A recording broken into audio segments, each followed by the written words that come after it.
E a proposta de reforma tributária apresenta um novo conceito para a cobrança de impostos sobre produtos e serviços que foi denominado como Imposto do Pecado.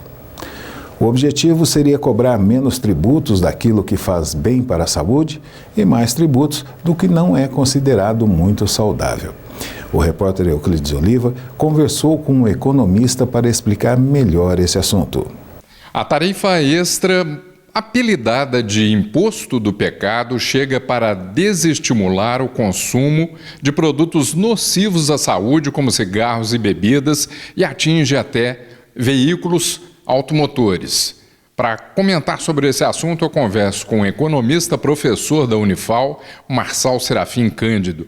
Professor, esse imposto ele chega num momento que é complicado, né? Que o país teria que se reorganizar para um crescimento maior. E, primeiramente, o que significa esse imposto? É um momento difícil também, né? Que ele chega, né? Sim. Esse imposto, né, esse imposto do pecado, seria para punir, né, ou desincentivar o consumo de certos produtos que o legislador, o governo, entende que são produtos que seriam nocivos e causam um gasto maior público. Um exemplo, cigarros, bebidas. Só que está entrando aí nesse rol de tributos, né, desse imposto do pecado, está entrando alguns elementos que são estranhos. Por exemplo, o carro elétrico, que é um veículo que vai diminuir danos ambientais, mas está se cogitando ter um imposto, uma alíquota maior para esse tipo, e alguns outros. Então, é questionável essa escolha desses produtos, porque as consequências desse imposto podem ser prejudiciais, inclusive na decisão dos indivíduos em contribuir, por exemplo, com o meio ambiente, ou mesmo para aqueles de baixa renda. Seria mais lógico se fosse até no caso de veículos ou a combustão, né? Porque aí você vai estar protegendo o meio ambiente natural e não consequentemente só o carro elétrico, por exemplo. Exatamente. E aí, vou pegar o caso novamente de um veículo, né? Está se cogitando também aumentar tributos, colocar esse tributo imposto do pecado para minérios, né? Alguns minérios. Só que aí o carro é feito de metal, então você vai tornar o carro, mesmo um carro que não seja elétrico, um carro que é a combustão, mais caro ainda. Por quê? Porque vai incidir imposto sobre ele. Então aquela pessoa que está juntando dinheiro para comprar um carro vai pagar provavelmente mais caro se for incluído esse imposto do pecado na reforma. Como eu disse aqui na abertura, a gente precisa de um momento de reorganização, porque é uma configuração mundial caótica, com guerras, e todo o planejamento aí que se vislumbre um crescimento, tem que ter algumas medidas assertivas. No caso do tributo, ele tem um peso maior, assim, negativo a curto, longo prazo. Como que fica isso para a gente? Traduzindo. Sim, o tributo tem um efeito curto, médio e longo prazo. No curto prazo, você vai desincentivar determinado consumo de alguns produtos. E no longo prazo, você acaba matando a indústria como um todo. Vou dar um exemplo. Se você colocar tributo, vamos pegar o caso, a gente está falando de carro elétrico, alto, empresas montadoras de elétricos não gostarão de vir para o Brasil, não tomarão decisões de montar fábricas aqui ou de trazer veículos. E isso acontece para outras indústrias.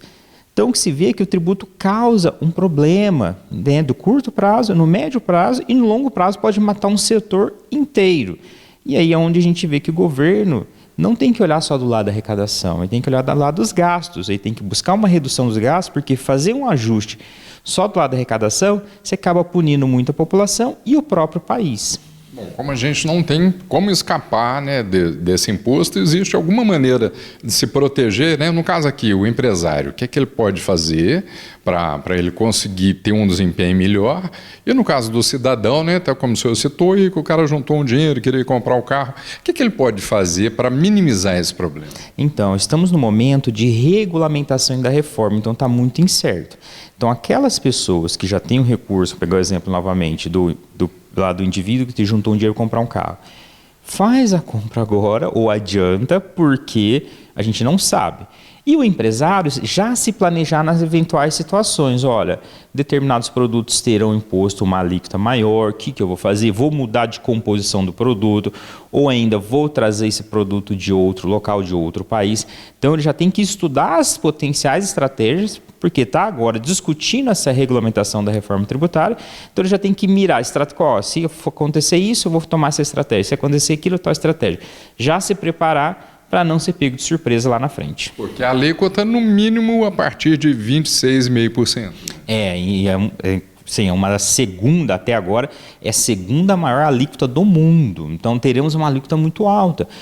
Imposto, alíquota alta, se mata a competitividade do Brasil, do país. Então, o Brasil já tem severas dificuldades com competitividade, né? Nós somos um país pouco competitivo. E uma alíquota desse tamanho vai tornar o país menos competitivo ainda. Ok, professor, obrigado pelas informações. Fica a dica, então, planejamento financeiro pode te ajudar. Euclides Oliva para o Jornal Cidade. Muito obrigado, Euclides. A proposta de reforma tributária, que estabelece o conceito do imposto do pecado, está em análise na Câmara dos Deputados. Em síntese, a teoria é juntar em um só imposto 5 tributos sobre o consumo de bens e serviços que hoje são cobrados pelo governo federal, estados e municípios.